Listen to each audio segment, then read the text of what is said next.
Hello everyone, I am Rahul Gupta from Sun Valley School. Student, in this session we are going to discuss practice set number 14 of enhanced books for the Jawahar Navodaya Vidyalaya Entrance Examination. As a student जो Jawahar Navodaya Vidyalaya entrance examination की preparation में लगे हुए हैं, उनके लिए हम इससे पहले भी प्रैक्टिस सेट्स लेके आए हुए थे 1 to 13 और ये हम इस सेशन में जो चेक करने वाले हैं वो मैथ्स पोर्शन ही चेक करेंगे। मैथ्स से रिलेटेड जो प्रॉब्लम को देखा जाता है वहां पे बहुत सारी डिफिकल्टीज होती है, तो स्टूडेंट जो होते हैं प्रॉब्लम में आते हैं उन्हीं डिफिकल्टीज को दूर करने के लिए इस वीडियोस को हम लेकर आते रहेंगे। ठीक है, अभी इससे पहले हम लोगों ने प्रैक्टिस सेट नंबर 1 to 13 लेके आए हैं। जिन स्टूडेंट ने उन वीडियोस को ना चेक किए हो और मैं डिस्क्रिप्शन में जाकर लिंक शेयर किए हैं, वहां से देख सकते हैं और प्लेलिस्ट में हमारे जाकर वीडियोस को चेक कर सकते हैं, काफी हेल्प मिलेगा उनको। तो चलिए इसी कड़ी में नेक्स्ट वीडियो हम आपको प्रोटीन लेकर आए हैं और जो भी आपको मैथ्स रिलेटेड प्रॉब्लम होंगी उनको हम आपको इजी वे में सॉल्व करना सिखाएंगे। कैसे जीरो में सॉल्व किया जाता है इसी चीज यहां पे जानेंगे। ठीक है, कम समय में ज्यादा चीजें करना हम इस क्लास को सीखेंगे। ओके, चलिए आप क्लास स्टार्ट करते हैं। आज का सेशन बात कर रहे हैं सब question number 14 answer standing problem की, कोई बात नहीं, यहां से आप लोग समझने की बात को डॉक्टर देखिए 20 क्वेश्चन इंक्लूड किए जाते हैं आपके मैथ्स प्रॉब्लम में।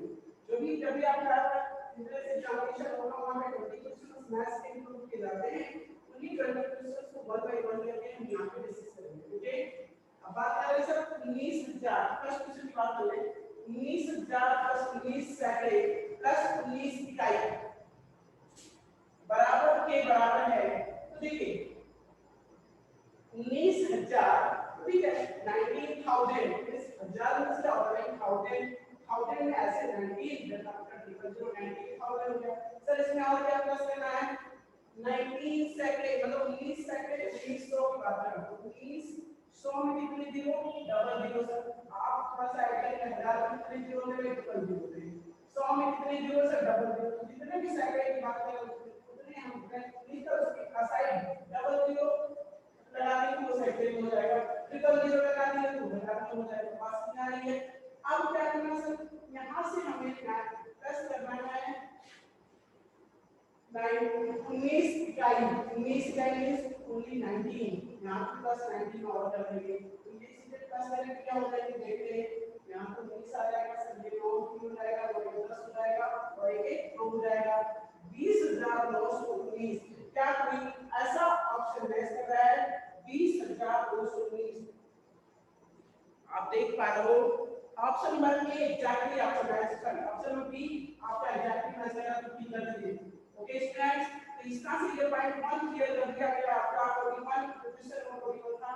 ये आपने बहुत ही कम टाइम में आसानी से कर लिया। ये क्या था एक नंबर सिस्टम का क्वेश्चन था, आपने ऑलरेडी क्लियर किया है, बहुत ही कम समय में सॉल्व कर दिए। चलिए नेक्स्ट क्वेश्चन की बात करते हैं। इन्होंने कहा सर 24 से 2424 ठीक है, ये है 2404 थोड़ा सा इसके में नहीं इस वजह से 2404 में दो के स्थानीय मानों का योगफल है। बहुत ही इजी है, इसके बेस वैल्यूज का सम फाइंड करना है। ओके, जो भी बेस वैल्यूज आएंगे उनका सम फाइंड करना है। तो यहां पे 2 देखिए ये होता है यूनिट प्लेस, इसको हम बोलते हैं वंस प्लेस। देन आफ्टर होता है टेंस, देन आफ्टर होता है 100, देन आफ्टर होता है 1000। दिस इकाई दहाई सैकड़ा हजार। सर ये दो जो है ये हजारों में प्लेस किया है, इसको लिखिए 2000। इसका प्लेस करना है इसका मान हो जाएगा 2000। सर दूसरे वाले का ये सर टेंस प्लेस में दहाई के उसका 20 हो जाएगा। दोनों का लो स्थानीय मान का योगफल, तो योगफल मतलब 2000 प्लस 20 कितना भी 2020 कितना हो गया 2020। इस बात से आपका आंसर आ गया। कौन सा ऑप्शन मैच कर रहा है ऑप्शन नंबर बी, इसका भी ऑप्शन नंबर बी। ये भी क्लियर कर लिया आपने। ओके, तो स्टूडेंट नेक्स्ट क्वेश्चन की बात करते हैं। चलिए नेक्स्ट क्वेश्चन करें आभास संख्या होती है भाई, क्या होती है आभास? आपने प्राइम नंबर पढ़ा ना क्या होता है a number which has only two factor number itself and 1।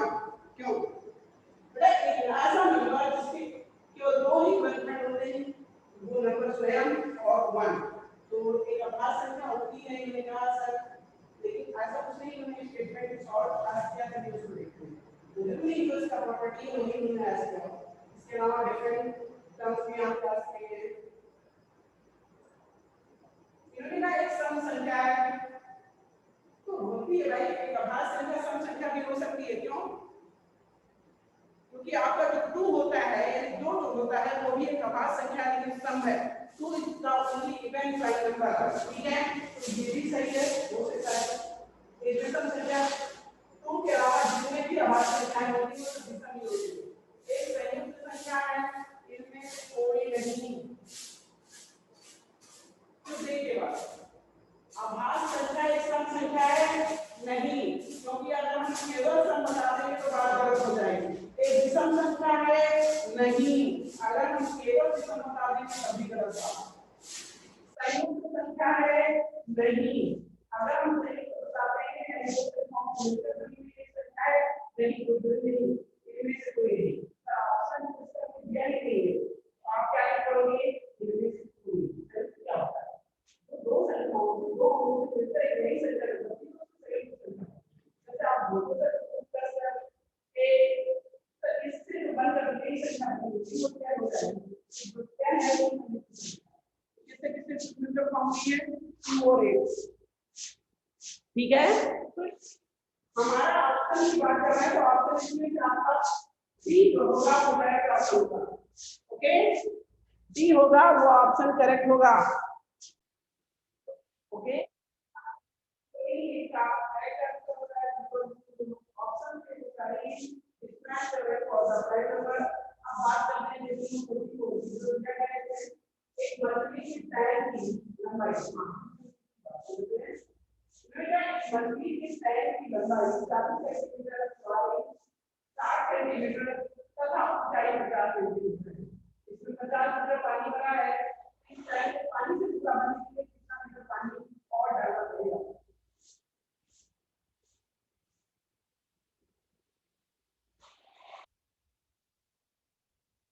तो कितना और लीटर पानी डालना पड़ेगा? आगे को पानी का क्या लंबाई और चौड़ाई कम चाहिए, लेकिन लंबाई चौड़ाई की बात करें टाइम ऐसा लेते हम एक बड़े से स्लो और रहता है, जैसे कि इस टाइप का टाइम था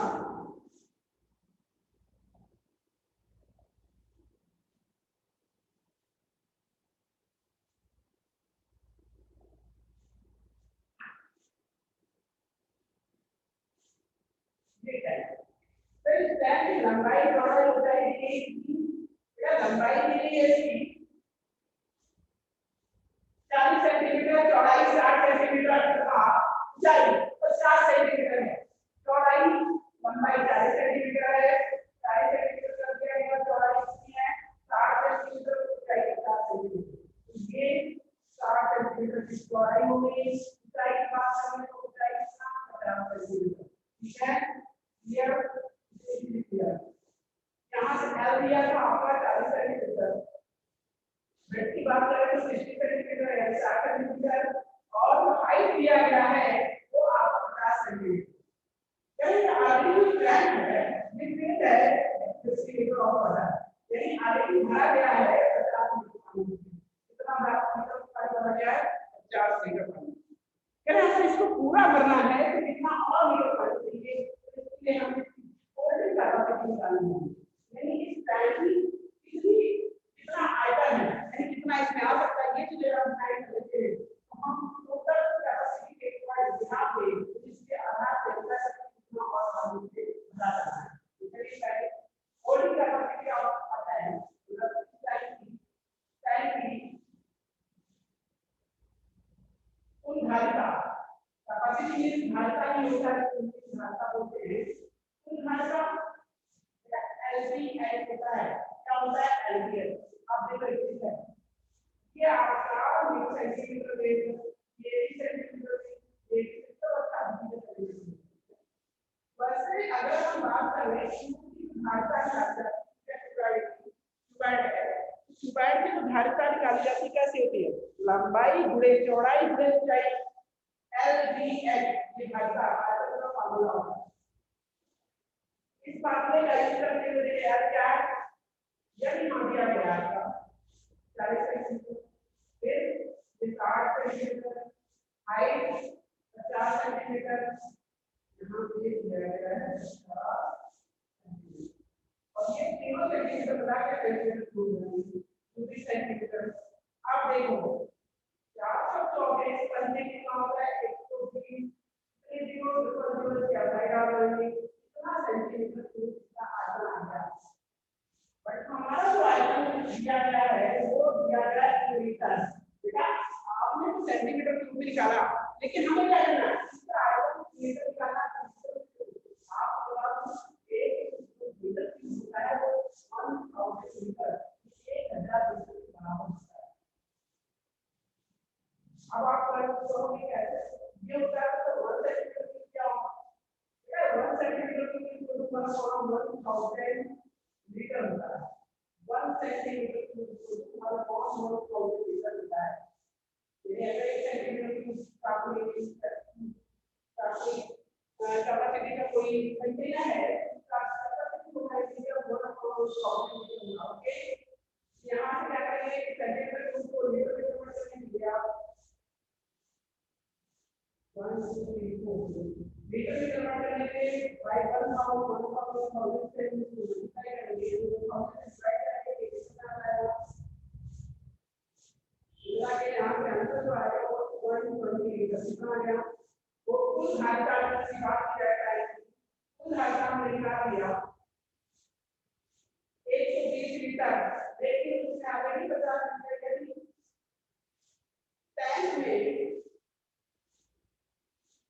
50 लीटर पानी भरा है 50 लीटर पानी भरा है क्या भरा है 50 लीटर पानी भरा है तो कितना और लीटर पानी भरा जा सकता है ये भी पूछा है तो पानी पूरा भरने के लिए कितना पानी भरना पड़ेगा।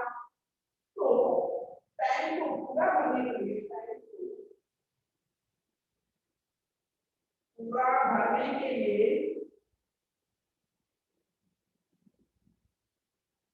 आवश्यक पानी का आयतन आवश्यक पानी का आयतन के आवश्यक पानी बराबर बेटा जी देखो आप कर दो सर 120 लीटर इसकी कैपेसिटी आपने निकाल ली है पूरा और उसमें आगे 50 बराबर तो सबसे निकाल रहा है 120 में 50 में लेकर और पानी का कितना 70 लीटर।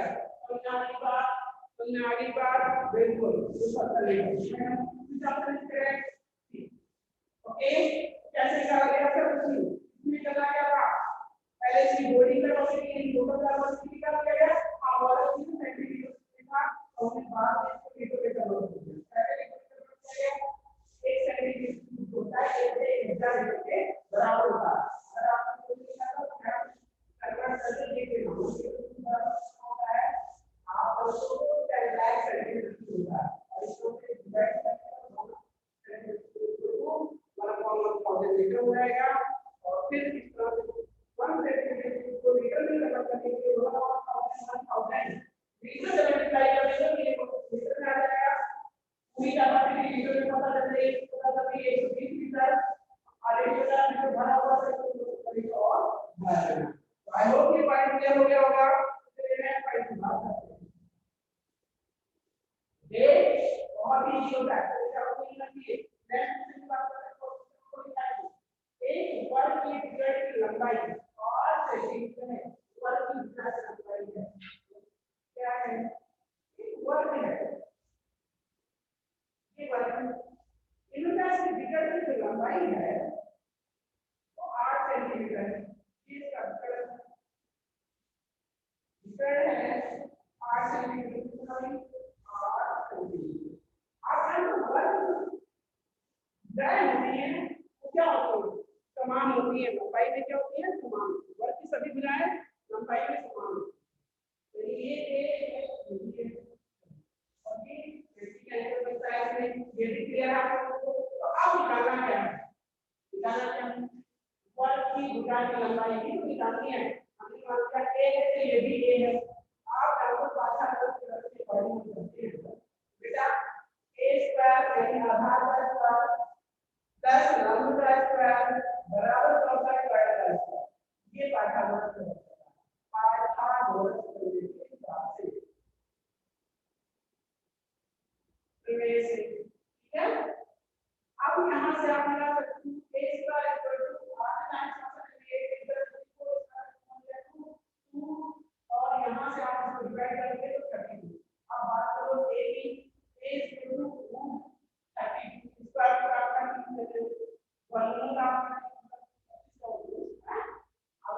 होगा कैसे निकालेंगे भाई इसको डिविजन करके ऐसे निकाला तो इसका वैल्यू भाग द्वारा निकालेंगे कैसे सर 5 बार करेंगे यहाँ से तो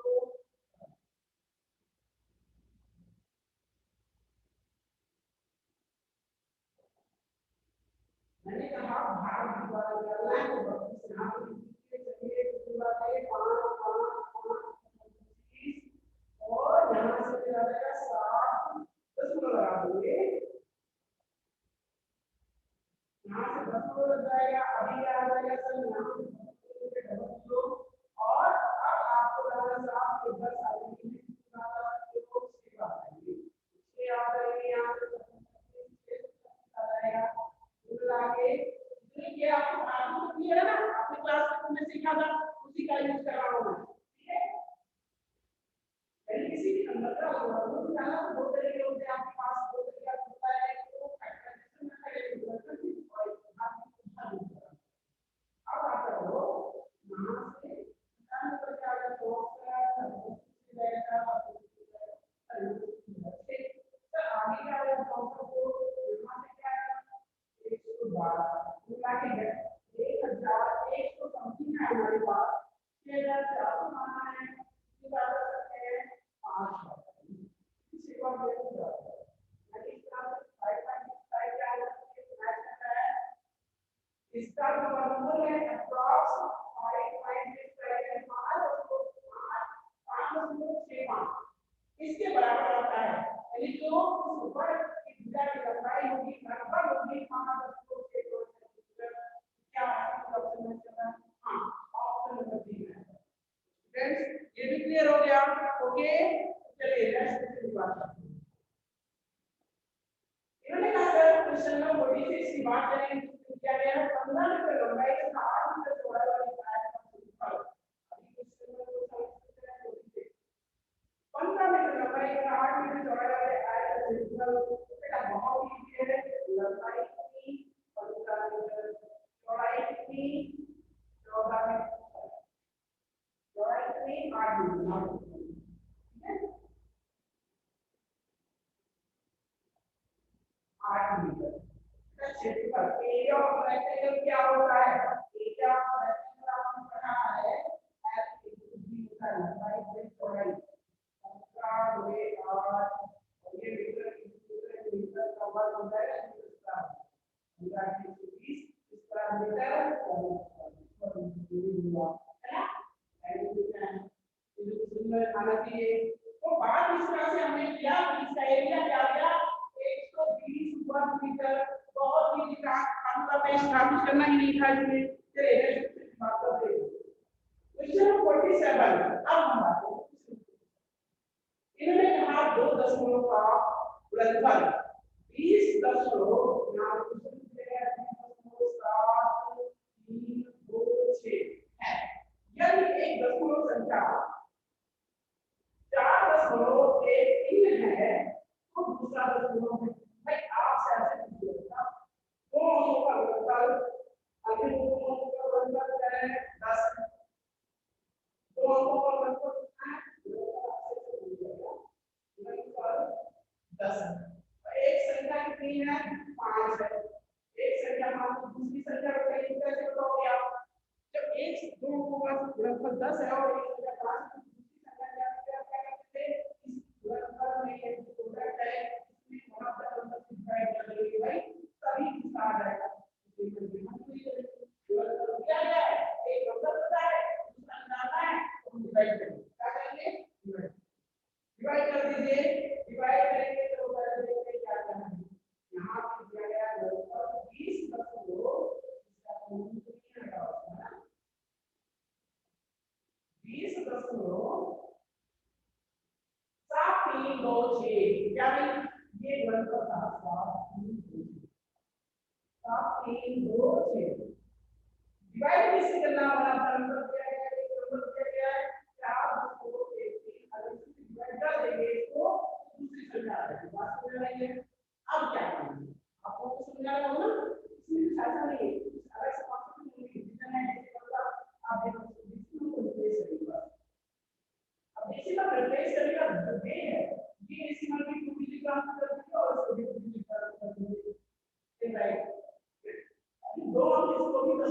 और स्थापित कर दीजिए जाएगा, ये भी आपका 10 को 2 स्थापित हो जाएगा, तो बाकी समान होगी, इसमें कोई प्रकार का अंतर नहीं आएगा। इस तरह से यहाँ से आएगा 20, इसके बाद 2 निकाल कर 70 इस साइड में जाएंगे, फिर आएगा 10 को 2 6 बटे में 4 सर आपको करने के लिए डिवाइड करूंगा, क्या है देखिए कितना हमें डायरेक्ट डिवाइड करूंगा 4 13 से आपका ये भी हो गया ना, डेसिमल हो गया। अब इसमें डिवाइड करना बहुत इजी होता है, हम करेंगे 4 से 13 को 2070 को 2 से भाग देंगे, भाग देंगे देखेंगे क्या आता है। सबसे पहले 2073 नाम हमारे पास है, तो 13 5 बार जाते हैं तो उनको रहेगा ऐसे 5 बार जाते हैं तो 420 से 2000 हो जाएगा, फिर 8 और ये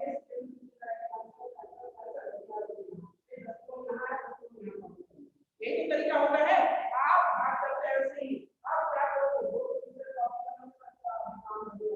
और इसके साइड में जीरो बात है, फिर सर इसके को भी है, ये को भी है 826 कितनी बात है 826 13 का हमारा पूरा क्या है जाके का दुनिया कितना और क्या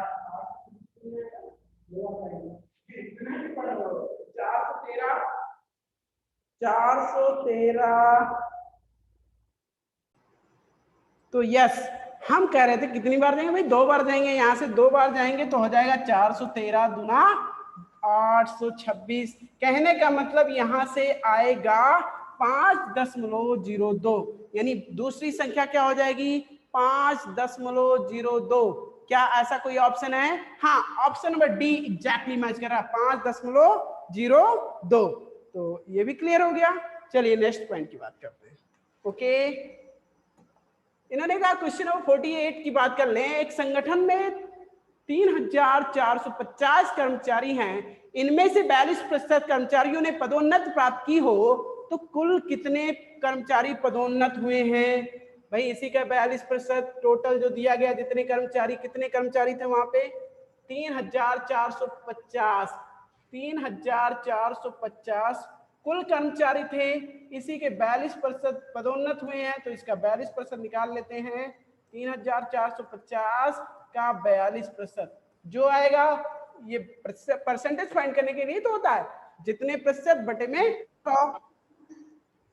अब मेरी बात आपको समझ में आ रही होगी। अब 42% कैसे निकालेंगे? यहाँ से सिंगल जीरो कैंसिल, चलिए मल्टीप्लाई करेंगे, बाद में डिवाइड करेंगे 10 से।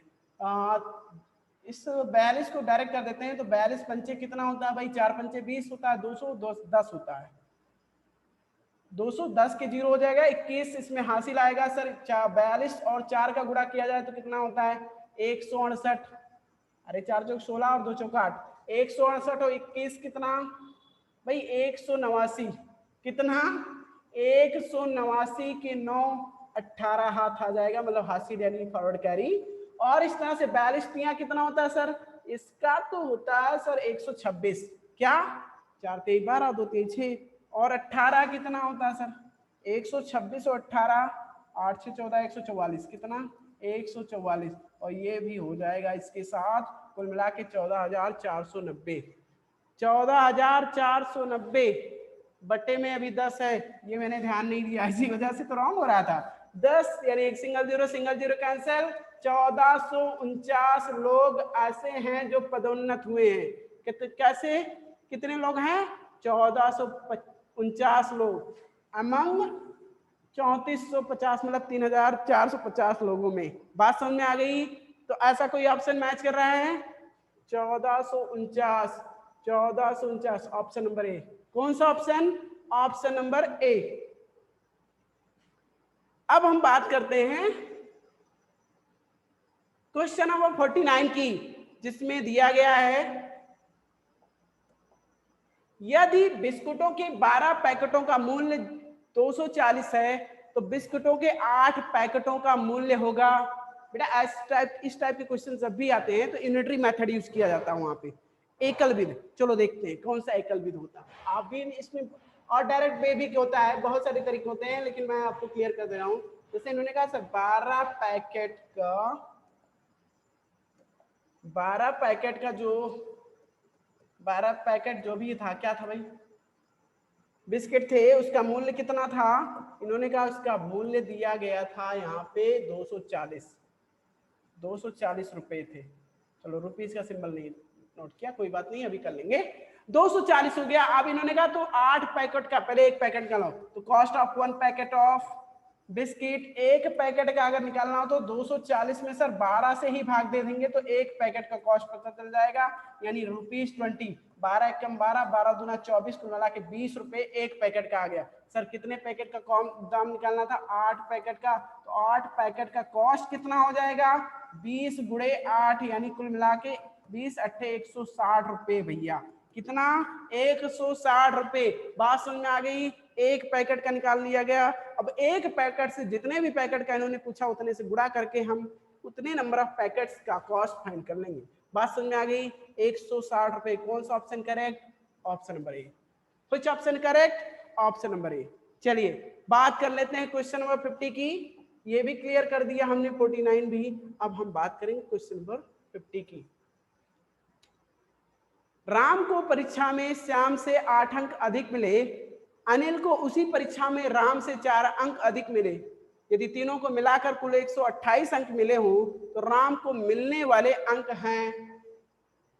राम को परीक्षा में श्याम से 8 अंक अधिक मिले हैं, अनिल को उसी परीक्षा में राम से 4 अंक अधिक मिले हैं। यदि तीनों को मिलाकर कुल 128 अंक मिले हैं तो राम को मिलने वाले अंक हैं।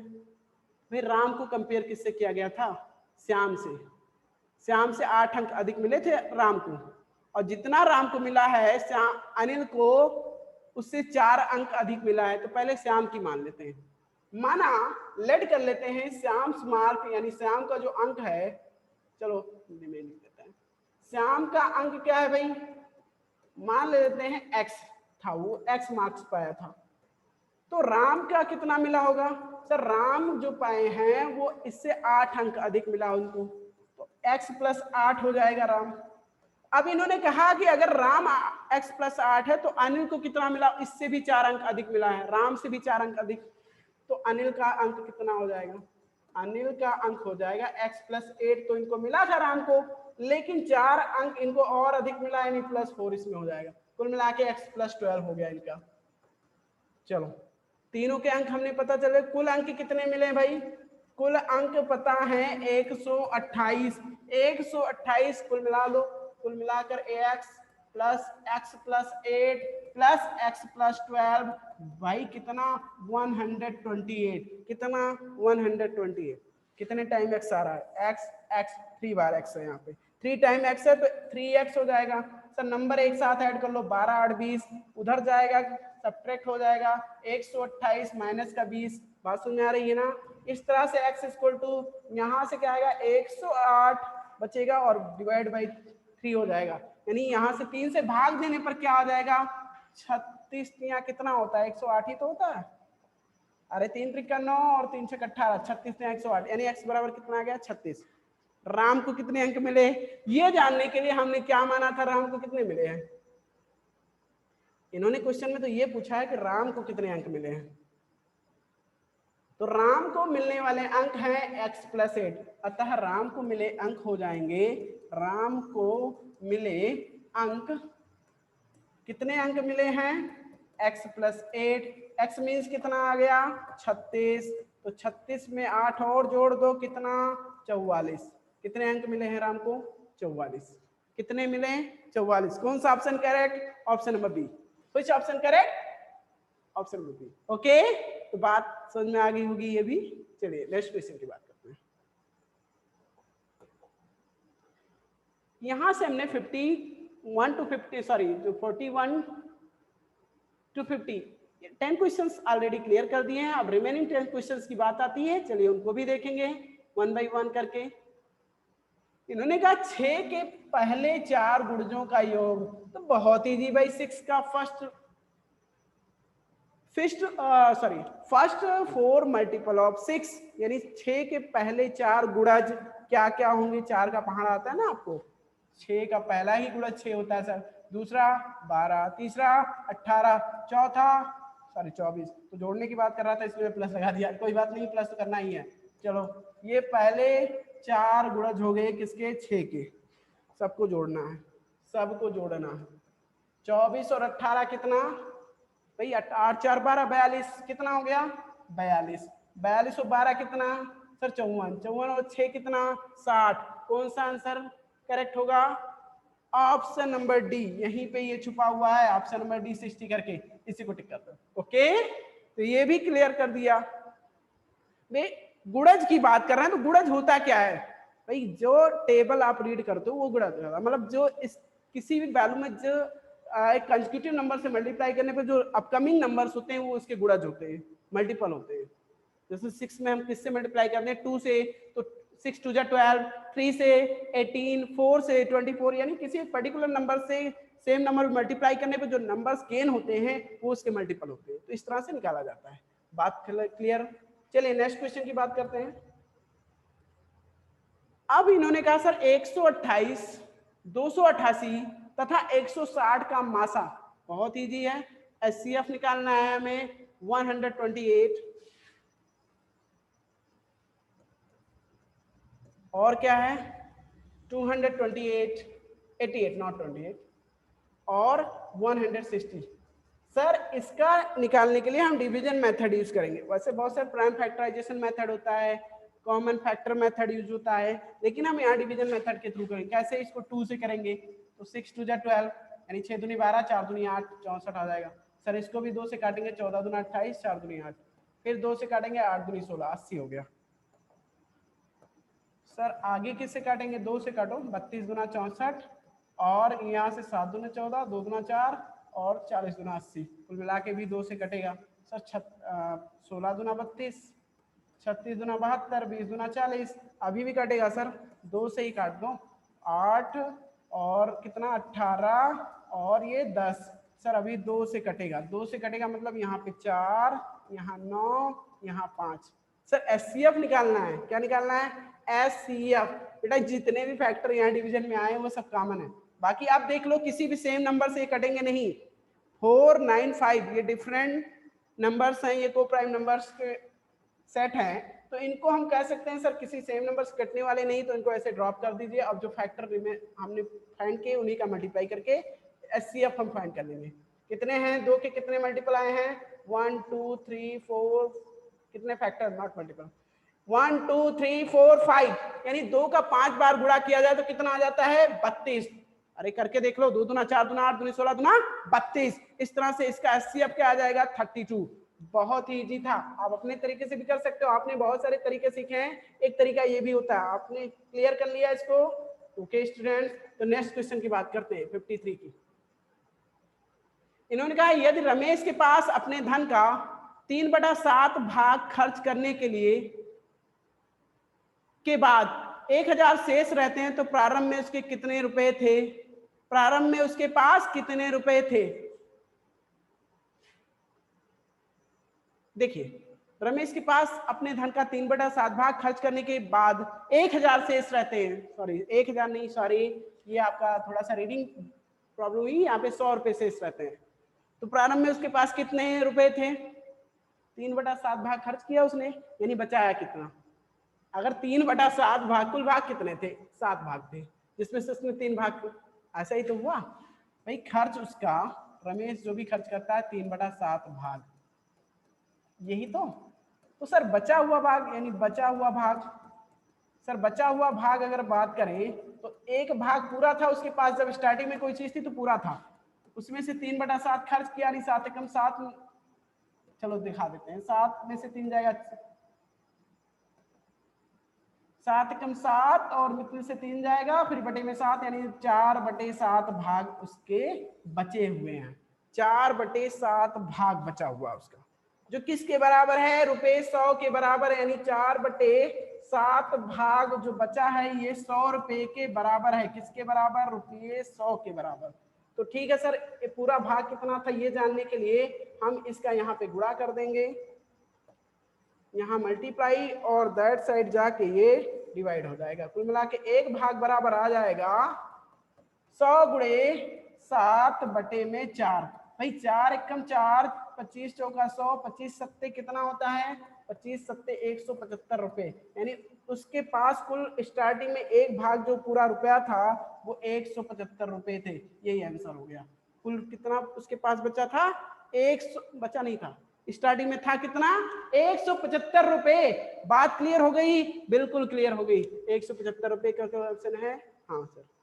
ऑप्शन नंबर सी आपका करेक्ट है इसके लिए। तो ये इस तरह से हमने आंसर फाइंड कर लिया। चलिए नेक्स्ट क्वेश्चन की बात करते हैं 54 की। इन्होंने कहा राम ने रुपए 15 में 1 दर्जन कलम बेचने पर 25% लाभ अर्जित किया। ठीक है, अगर वो 15 रुपए में बेचते हैं तो उसको 25% का लाभ होता है, जबकि 12 रुपए में बेचने में 15 कलमों को बेचने से उसे रुपए 12 में बेचने, एक सेकंड क्या क्वेश्चन है, थोड़ा सा फिर से पढ़ना पड़ेगा, क्लेरिफाई करना होगा हमें। राम ने रुपए 15 में 1 दर्जन कलम बेचने पर, यानी 1 दर्जन बराबर कितना, 12, यानी उसने 12 कलम बेचे 15 रुपए में, और लाभ प्रतिशत जो उसका आया 25%। ठीक है, अगर वो 12 रुपए में 15 कलमों को बेचता है तो उसके कितने प्रतिशत की हानि होगी। तो ये जानने के लिए भाई कितने प्रतिशत की हानि होगी, ये जानने के लिए आप क्या करोगे, सबसे पहले उसने एक कलम पहले कितने में बेचा था ये निकालेंगे, एक कलम कितने में बेचा था ये निकालेंगे, उसके बाद हम फिर बात की बात। तो यस, अब हम बात करेंगे। सबसे पहले देखिए इसका एक चीज हमारे माइंड में आ रहा है, देखो राम ने 15 रुपए बेचने की बात कर रहे हैं सर, खरीद कर कितने में लाएगा ये इसकी तो बात ही नहीं कर रहे हैं। तो हमें ये सबसे पहले जानना होगा कि वास्तव में खरीद कर कितने में लाया था एक आम, यानी इसके बेचने की तो चलो कंफर्म कर लेते हैं, बेचा किसने भाई 1 दर्जन बेचा है, यानी 12 आम बेचे हैं इसने। कितने में बेचे हैं, रुपए 15 रुपए में, यानी इसने 12 आम बेचे 15 रुपए में। ये इसका एसपी है, सेल प्राइस है। ठीक है, अब इन्होंने एक आम की बात कर रहे हैं, एसपी ऑफ अ मैंगो, यानी एक आम कितने में बेचा होगा, तो 15/12 रुपए में। या इसको सॉल्व करोगे तो कितना आएगा, 3×5 = 15, 3×4 = 12, यानी 5/4 का मतलब 1.25 रुपए। कितना आ जाएगा, 1.25 रुपए। इस तरह से एक दाम का, सॉरी एक आम का दाम का क्या होता है, एक आम का जो सेल प्राइस यानी इतने में बेचा गया 1.25 रुपए में इन इनिशियल यानी स्टार्टिंग में इसको, तब जब इसको 25% का लाभ हो रहा था तब की बात कर रहे हैं। ये अगर 1 दर्जन आम 15 रुपए में बिकते हैं तो उसको 25% का लाभ होता है, यानी इसका लाभ प्रतिशत दिया गया है, प्रॉफिट परसेंट 25% का यहाँ पे लाभ दिया गया है। एक चीज है बेटा, सीपी नहीं पता तो सीपी के लिए हम जानते हैं क्या होता है, डायरेक्ट फार्मूला होता है, मतलब आप कॉन्सेप्ट से ही फॉर्म हुआ है ये फार्मूला, लेकिन आप ध्यान रखो डायरेक्ट सीपी इक्वल टू होता है एसपी इंटू 100 डिवाइड बाई 100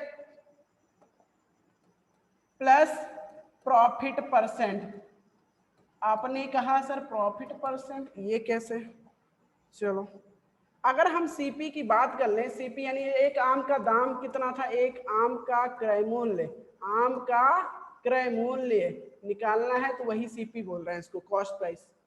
एक आम का क्रय मूल्य कितना होगा, तो इसका सेल प्राइस यानी एक आम का बेचा कितने में गया था स्टार्टिंग में 1.25 रुपए में, गुड़े 100। ठीक है सर, यहाँ पे नीचे क्या होगा, बटे में 100 प्लस 25% का लाभ हो रहा था, ये प्रॉफिट परसेंट मतलब 25% का। चलो 100 से गुणा करेंगे 1.25 को तो 125 हो जाता है, और यहां से जोड़ने पर भी 125। कुल मिला के एक दाम का जो खरीदने का उसका कॉस्ट था एक आया, यानी ₹1। सही से राइट कर लो भाई, ₹1, सॉरी फिर मैंने सर्कल कर लिया, ये ₹1। बात समझ में आ गई, कितना आ गया, एक दाम का जो कॉस्ट, सॉरी एक आम का जो कॉस्ट प्राइस था वो कितना था, ₹1 था, यानी ₹1 में खरीद कर लाया था। अब दूसरी बार कितने बेचा उसने, घाटा हुआ, उसका नुकसान हुआ, कैसे हुआ, कैसे हुआ है,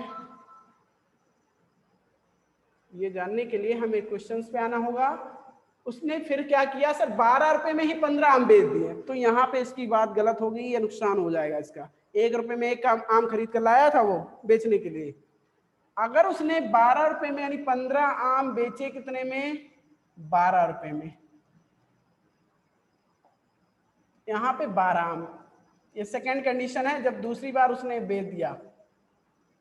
अब 15 आम 12 रुपए में बेचते तो एक आम जो है बेचा गया, एसपी बोल दें तो एक आम का एसपी कितना होगा, 12/15, उल्टा हो जाएगा सर। अब देखो एक आम का तो यहाँ 3 चौक 12 और 3 पचे 15, कुल मिला के यहाँ से 8/10 कर लें, क्यों, तो 8/10 का मतलब 0.8, यानी 80 पैसे में एक आम बेचा गया। अब यहाँ पे 8/10 मतलब 0.8 रुपए का मतलब 80 पैसे में बेचा गया, तो घाटा हो गया। अब लॉस हो रहा, तो लॉस कितना हुआ ये निकालो। लॉस की जो फाइंड करने के लिए कॉस्ट माइनस एसपी होता है, कॉस्ट प्राइस माइनस एसपी, यानी 1 रुपए में खरीद कर लाया था, उसमें से 0.8 रुपए माइनस हो गया, यानी 0.2 रुपए का इसको नुकसान हुआ। लॉस परसेंट निकालना है तो लॉस अपॉन में सीपी इंटू 100, यही तो होता है sir. Loss upon CP into 100, loss कितना 0.2 का नुकसान हुआ। सीपी कितना था, खरीद कर कितने में लाया था, 1 रुपए में खरीद कर लाया था, मल्टीप्लाइड बाई 100। चलो यहाँ से 0.2 का अगर 100 से गुणा कर देते हैं तो कितना हो जाएगा, 200 तो वैसे आता है, एक अंक के बाद 10 लग जाएगा, नहीं 20 सॉरी रुपए नहीं, 20% का क्या हो गया, इसको नुकसान हो गया, 20% का नुकसान हो गया। बात समझ में आ गई, ये पॉइंट क्लियर हो गया होगा स्टूडेंट्स। इसमें लॉस परसेंट फाइंड करना था तो हमने कर लिया। पहले क्या किया गया, हमने इसका सीपी निकाल लिया। पहले तो ये देख लिया कि एक आम इसने बेचा अभी कितने में था, पहले तो एक आम बेचा गया, उसने स्टार्टिंग में बेचा था 1.25 रुपए में, स्टार्टिंग में 1.25 रुपए में बेचा। अब उस 1.25 के हिसाब से उसको 25% का लाभ हो रहा था, तो हमने कहा इसके बिहाफ पे हमने इसका कॉस्ट प्राइस निकाल लिया। तो कॉस्ट निकाल लिया, जब यहाँ पे मैंने कॉस्ट कहाँ निकाला, यहाँ पे ये कॉस्ट प्राइस निकाला, तो यहाँ से 1 रुपए इसका कॉस्ट प्राइस है, यानी 1 रुपए में खरीद कर लाया था। फिर उसने 80 पैसे में एक आम बेच दिया, तो उसको नुकसान हो गया 20% का। कितने का, 20% का हानि हुआ। लेकिन रुपए में पूछ रहा कितने रुपए का हानि हुआ, कुल लाभ या हानि याद करें तो कुल बेचा होगा कितने में, चलो देख लेते हैं। कुल लाभ या हानि, ये प्रतिशत नहीं निकालना था मुझे, केवल आपको क्या निकालना, कुल लाभ या हानि। तो 1 पे 0.2 रुपए का इसको हानि हुआ है, और तो इस तरह से कितने बेचे हैं, 1 पे 0.2 रुपए का हानि हुआ, और उसने बेचे कितने हैं दूसरी बार में, कितने आम बेचे थे, 15 आम। तो कुल हान निकालने के लिए 15 गुणे 0.2, यानी हान एक आम पर कितना हुआ था, 0.2 रुपए का, तो 15 दूने 30, कुल मिला के यहाँ से 3 रुपए का हान हुआ। कितने का, 3 रुपए का।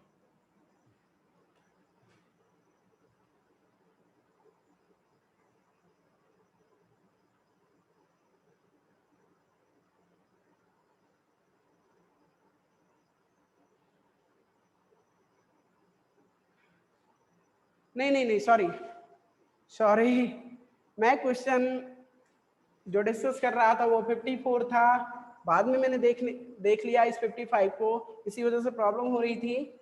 जबकि आपका क्वेश्चन मैंने जो क्लियर किया, सही किया हमने, लॉस परसेंट ही निकालना था। कलमों को बेचने से उसे कितने प्रतिशत की हानि होगी, 20% की हानि होगी। ये इसका ऑप्शन नंबर सी करेक्ट होगा, ठीक है। यहाँ पे मैं क्वेश्चन ये देखने लगा था, इसी वजह से थोड़ा सा डाउट हो गया था, बट ये आपका करेक्ट आंसर है, ठीक है।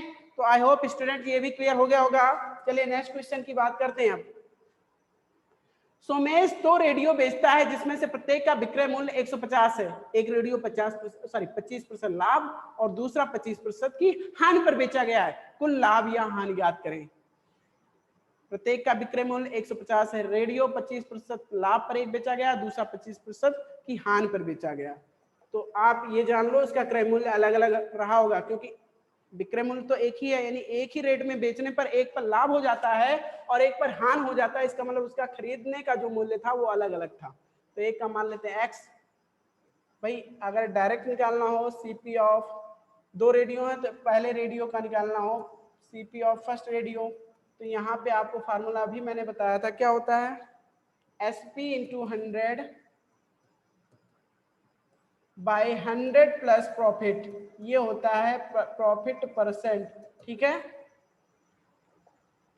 पहले रेडियो का क्रय मूल्य कितना था ये जानने के लिए इसका पहले का सेल प्राइस क्या है सर, 150 रुपए में बेचा गया था, 150 बटे में 100, 25% का यहाँ पे क्या उसका हुआ है, लाभ हुआ है, तो लाभ हुआ है तो लाभ कर देंगे, अगर हानि होता तो माइनस लॉस परसेंट करते हैं यहाँ पे। यहाँ से देखो ये हो जाएगा 250 ऊपर से और नीचे 125, कुल मिला के यहाँ से अगर सॉल्व किया जाए तो 125 दूना 250, सॉरी एक जीरो और रहेगा, एक जीरो क्या 000, मैंने ध्यान नहीं दिया ना, ये तो गुणा है, ये मैंने जोड़ लिया, ये थोड़ा सा गड़बड़ हो गया, चलो फिर से कर लेते हैं, जोड़ दिया ना तभी तो गलत हो गया। 150 गुणे 100 यानी इसमें 15, उसके बाद 000 और आ जाएंगे, यहां से 125 भाग दे दो 125 से, अगर हम इसको भाग देने पे आते हैं तो 125 से कम 125, यहाँ भी 125 से कम 125 बचेगा, यहाँ देखो यहाँ से 25 बचेगा और ये 25 इस जीरो के साथ मिल जाएगा, इस जीरो के साथ आके क्या बना लेगा 250 यानी 2 बार जाएंगे, उसके बाद एक सिंगल जीरो, कहाँ से आ गया ये बीच में 5 कहाँ से आ गया,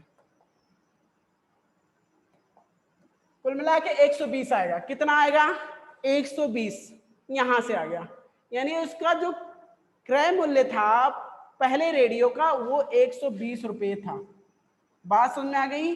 तो ऐसे में दूसरे रेडियो का क्रय मूल्य जिसपे उसको 25% का हानि हो गया है, तो दूसरे रेडियो का क्रय मूल्य निकालने के लिए सेकंड सीपी निकालना है, तो इसके लिए फार्मूला सेम लेकिन लॉस परसेंट है, तो लॉस के लिए फार्मूला होता है 100, पहले एसपी होता है ना, फिर मल्टीप्लाइड बाई 100 अपॉन में 100 माइनस लॉस परसेंट, क्या 100 माइनस लॉस परसेंट, तो एसपी तो सर उतने में बेचा गया 150 रुपए में, गुणे 100 माइनस 25% का उसका नुकसान हुआ है, तो यहाँ पे नुकसान में माइनस होगा 15, उसके बाद 3 जीरो आ जाएंगे, 15,000 बटे में 75, 75 दूना 150, कुल मिला के 200 रुपये, एक का क्रय मूल्य 200 रुपये आ गया और दूसरे का 120 रुपये, कुल मिला कुल क्रय मूल्य यानी कुल सीपी कुल कॉस्ट प्राइस कितना 120 प्लस 200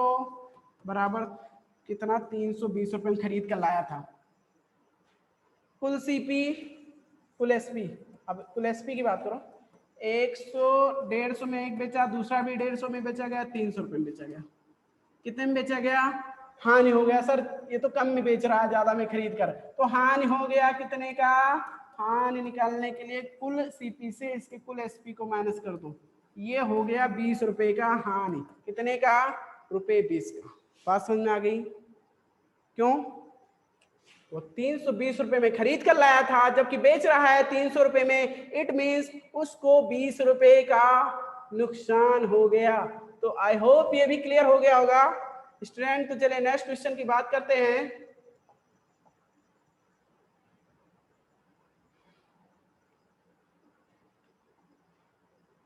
अब हम बात करेंगे क्वेश्चन नंबर 56 की, जिसमें करें संख्या 105 में गुणनखंडों की संख्या है, संख्या 105 में गुणनखंडों की संख्या है, कितने गुणनखंड है इसमें, तो इसके गुणनखंड इसके फैक्टर्स देखेंगे तभी तो बता पाएंगे।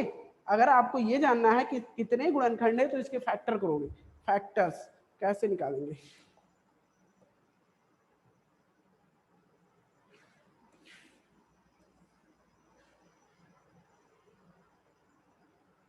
देखिए जो गुणनखंडों की संख्या है तो गुणनखंड मतलब ओनली फैक्टर की बात कर रहे हैं हम, प्राइम फैक्टर से बात नहीं करेंगे। यहाँ पे हम बात करेंगे 105 का, सब फर्स्ट फैक्टर होगा 1 ही होगा, तो एक सेकंड फैक्टर आएगा 105। चलो इस तरह करेंगे।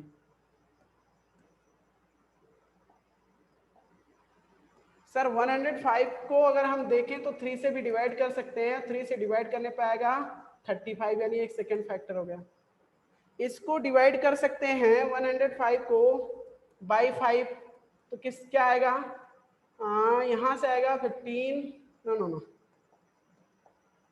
5 2 10, 5 1 1 यानी 21 आएगा।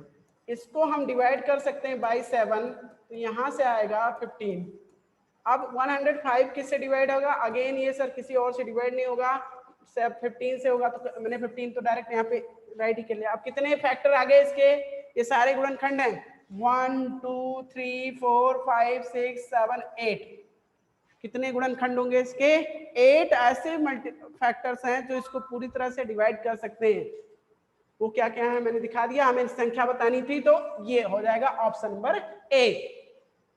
कह रहे हैं संख्या 105 में गुणनखंडों की संख्या है तो कितनी हो जाएगी 8, और ऑप्शन नंबर ए बिल्कुल करेक्ट हो जाएगा। इस तरह से आपने इसको सॉल्व कर लिया। ओके, तो इसमें कोई कोई इफ और बट नहीं रह जाता है ना इसमें। ऐसे में अब हम नेक्स्ट क्वेश्चन की बात करते हैं। क्वेश्चन नंबर 57 की बात कर लें। कुछ आमों का भार 2 किलो 600 ग्राम है तथा कुछ सेबों का भार 1 किलो 450 ग्राम है।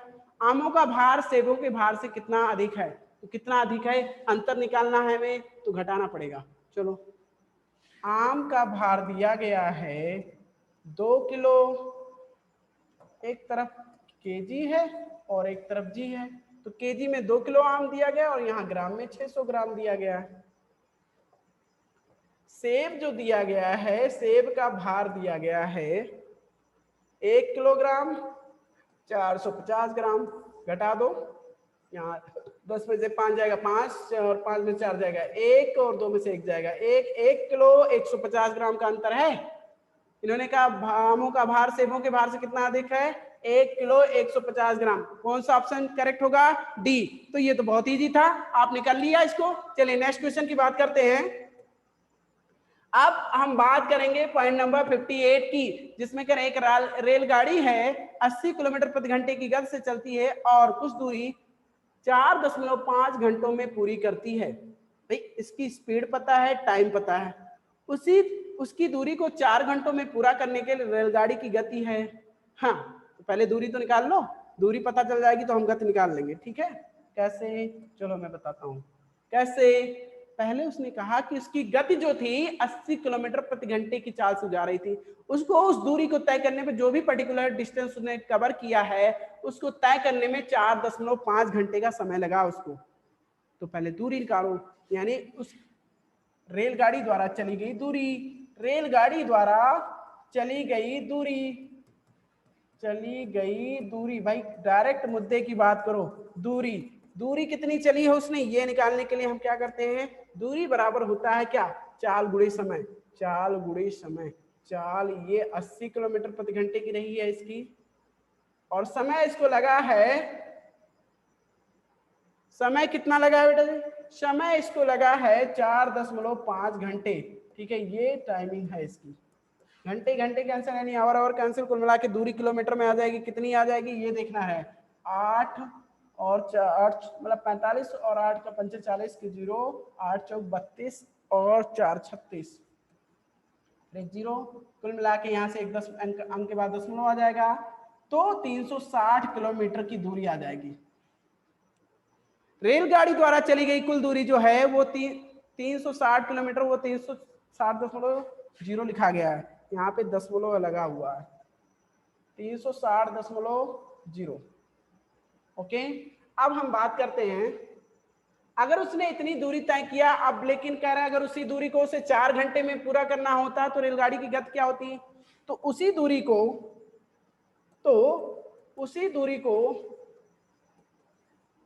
4 घंटे में तय करने के लिए, 4 घंटे में तय करने के लिए रेलगाड़ी की चाल या गति बात कर लो, रेलगाड़ी की चाल या गति, भाई रेलगाड़ी की गति कितनी होगी, तो गति बराबर यानी चाल बराबर क्या होता है, दूरी बटे समय। दूरी कितना 360 किलोमीटर और समय कितना 4 घंटे ही लगने हैं। अभी हमें इतनी ही टाइम मिला है, 4 घंटे में उसको कवर करना वो डिस्टेंस। तो 4 एकम 4 4 9 36 को मिला के 90 किलोमीटर प्रति घंटे की चाल जब रेलगाड़ी की रहेगी तो वो उसी दूरी को 4 घंटे में तय कर लेगा। कौन सी दूरी को? 360 किलोमीटर की जो दूरी पहले वो तय करता था। तो इसकी चाल यहाँ पे कितनी रहनी चाहिए? 90 किलोमीटर प्रति घंटे की चाल से अगर वो चलता है तो उसी दूरी को 4 घंटे में तय कर लेगा। तो आई होप ये भी पॉइंट क्लियर हो गया होगा आप लोगों का। यस स्टूडेंट्स, अब हम नेक्स्ट क्वेश्चन की बात करते हैं। बात कर लें क्वेश्चन नंबर 59 के करें। एक व्यक्ति अपनी यात्रा का आधा भाग 6 किलोमीटर प्रति घंटे की चाल से तथा शेष भाग 3 किलोमीटर प्रति घंटे की चाल से तय करता है, उसकी औसत चाल है। भाई अपनी यात्रा का आधा भाग 6 किलोमीटर प्रति घंटे की चाल से तथा शेष आधा भाग 3 किलोमीटर प्रति घंटे की चाल से तय करता है, उसकी औसत चाल। तो कभी भी औसत चाल जब भी पूछता है तो ऐसे में क्या करते हो जानते हो आप? औसत चाल के लिए एक फार्मूला होता है, एक ही, क्या सिंपलेस्ट वही एक तरीका ही होता है, कुल चली गई दूरी बटे में कुल लिया गया समय। यानी जितनी दूरी उसने तय किया उसके दौरान उसको कुल कितना समय लगा, उसी से भाग दे देते हैं तो उसकी औसत चाल पता चल जाती है। यहाँ उसकी स्पीड दी गई है 6 किलोमीटर प्रति घंटे। मान लेते हैं ये कोई ए है, ए से उसने चलना आरंभ किया और इतने में उसने कितनी दूरी तय किया? x किलोमीटर की दूरी तय किया और यहां से वो पहुंच जाता है एट पॉइंट बी। यात्रा का आधा भाग उसने 6 किलोमीटर प्रति घंटे की चाल से तथा शेष आधा भाग 3 किलोमीटर प्रति घंटे की चाल से तय किया। अब इस दौरान इसकी जो चाल रही है वो कितनी रही है? 6 किलोमीटर प्रति घंटे की चाल रही है, ठीक है। और शेष आधा भाग यानी आगे का जो बी टू सी मान लीजिए आधा भाग, यहाँ भी डिस्टेंस वही है, x किलोमीटर का ही है। डिस्टेंस क्या है? x किलोमीटर का है, लेकिन चाल यहाँ से जो रही है वो है कितनी? 3 किलोमीटर प्रति घंटे की रही। तो ऐसे में औसत चाल क्या रही पूरी यात्रा के दौरान, ये निकालने के लिए पहले इसको हमें ये निकालना होगा कि यहाँ पे समय कितना लगा t1, यहाँ पे समय कितना लगा मान लेते हैं t2। ये अलग अलग समयों को हमने, यानी इस t1 को, t1 बराबर क्या होता है? समय बराबर होता है समय इस यात्रा को तय करने में, यानी पहले वो आधा भाग जो चला है आधी दूरी उसको तय करने में उसको लगा समय, तो लगा समय बराबर चली गई दूरी, सॉरी समय बराबर क्या होता है? दूरी बटे चाल। तो वही होती है दूरी कितनी इसने चला x, चाल इसकी इस दौरान कितनी रही? 6 किलोमीटर प्रति घंटे की रही, यानी x/6। और ये टाइम किस में आएगा? घंटे में, क्योंकि हमारा जो यूनिट चल रहा है वो किलोमीटर प्रति घंटा है, किलोमीटर में है, इस तरह से टाइम घंटे में होगा। ऐसे अगर t2 की बात करें तो समय, दूसरा समय जब 3 किलोमीटर प्रति घंटे की रफ्तार से जा रहा था, वो आधा भाग तय किया है, तो उस समय उसको कितना समय लगा होगा? तो यहाँ भी दूरी बटे चाल, दूरी उसने x ही तय किया, आधा ही, उतना ही जितना यहाँ तय किया था उतना यहाँ भी, इसमें चाल बदल गई थी x/3 किलोमीटर। सर कुल लगा समय, कुल एक सेकेंड, कहाँ चले जा रहा हो? कुल लगा समय, सही, कुल लगा समय क्या है? t1 plus t2। कुल लगा समय यानी यात्रा, पूरी यात्रा के दौरान कितना समय लगा? तो t1 प्लस t2। इसी को सॉल्व कर लो, इसी को सॉल्व कर लो। x/6 plus x/3। सर इसमें क्या करेंगे? इसका एलसीएम यानी लघुत्तम हो जाएगा 6,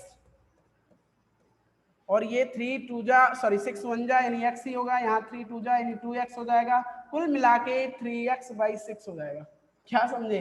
3x/6 को अभी और सिंप्लीफाई कर लो, 3 1 जा 3, 3 2 जा 6, x/2। कुल लगा समय x/2 घंटे हो गया। ये हो गया कुल लगा समय। बात समझ में आ गई? कुल लगा समय कितना आ गया? x/2 our.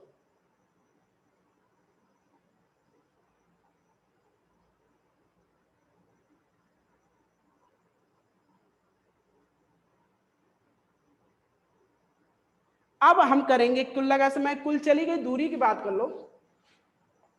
कुल चली गई दूरी कितनी है? कुल चली गई दूरी,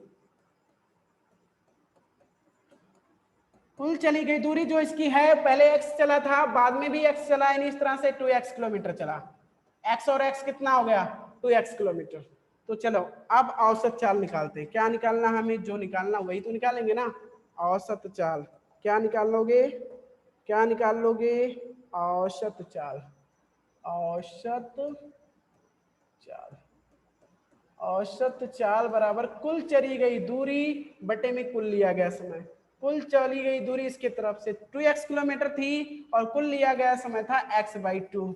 सर यहाँ से भाग देने पर मतलब होता है ये इसको जाके यहाँ मल्टीप्लाई हो जाएगा, x x कैंसिल हो जाएगा और 2 गुणे 2 हो जाएगा, यानी कि 4 किलोमीटर प्रति घंटे की चाल इसकी औसत चाल रही है। यानी अगर पूरी यात्रा के दौरान इसकी औसत चाल की बात की जाती है तो 4 किलोमीटर प्रति घंटे। बात समझ में आ गई? क्या निकाला हमने अलग अलग यात्रा जो उसने अलग अलग चाल से तय किया है उसमें लगा समय निकाल लिया और उसके हिसाब से मैंने कुल समय लगा समय पता चल गया, कुल चली गई दूरी भी पता थी, उसके बिहाफ पे यानी उसके आधार पे हमने औसत चाल निकाला। औसत चाल बराबर कुल चली गई दूरी बटे में कुल लिया गया समय। इस तरह से हमें सॉल्व करने पे 4 किलोमीटर प्रति घंटे इसकी औसत चाल आ जाती है। क्या आ जाती है? 4 किलोमीटर प्रति घंटे औसत चाल। कौन सा ऑप्शन करेक्ट है? यहाँ पे ऑप्शन कोई मैच कर रहा है? सर ऑप्शन की बात कर लेते हैं तो ऑप्शन आपका सी मैच कर रहा है एग्जैक्टली। देख पा रहे हो ऑप्शन नंबर सी 4 किलोमीटर प्रति घंटा ही है। ओके तो स्टूडेंट ये भी क्लियर हो गया। चलिए नेक्स्ट क्वेश्चन की बात करते हैं। इन्होंने कहा 1860 12% प्रतिवर्ष के साधारण ब्याज पर कितने समय में 2641.20 हो जाएंगे? कितना भाई इसमें बात की गई 1860 12% प्रतिवर्ष के साधारण ब्याज के पर कितने समय में, यानी अमाउंट दिया गया कितने समय में 2641.20 हो जाएंगे। प्रिंसिपल मूलधन पता है, दर पता है, समय निकालना है और आपका मिश्रधन पता है।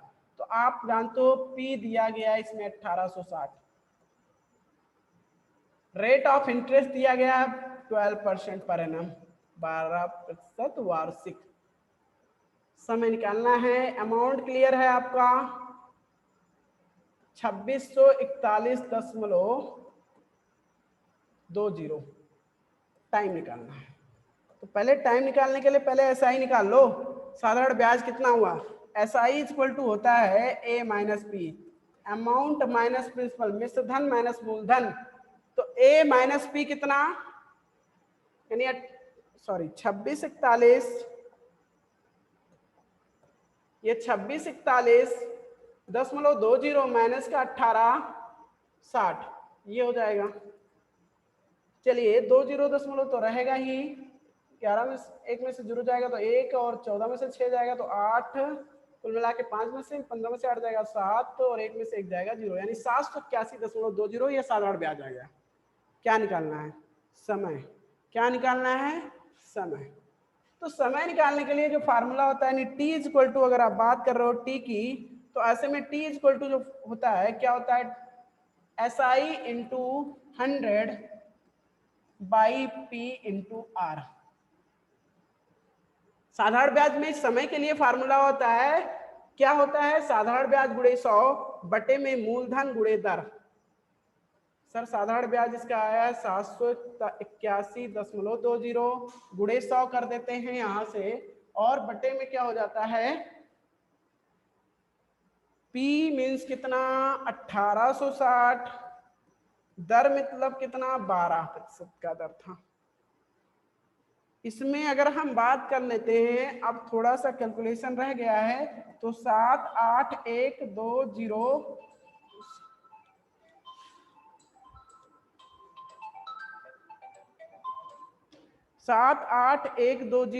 इसकी बात कर लें तो क्या हो जाएगा,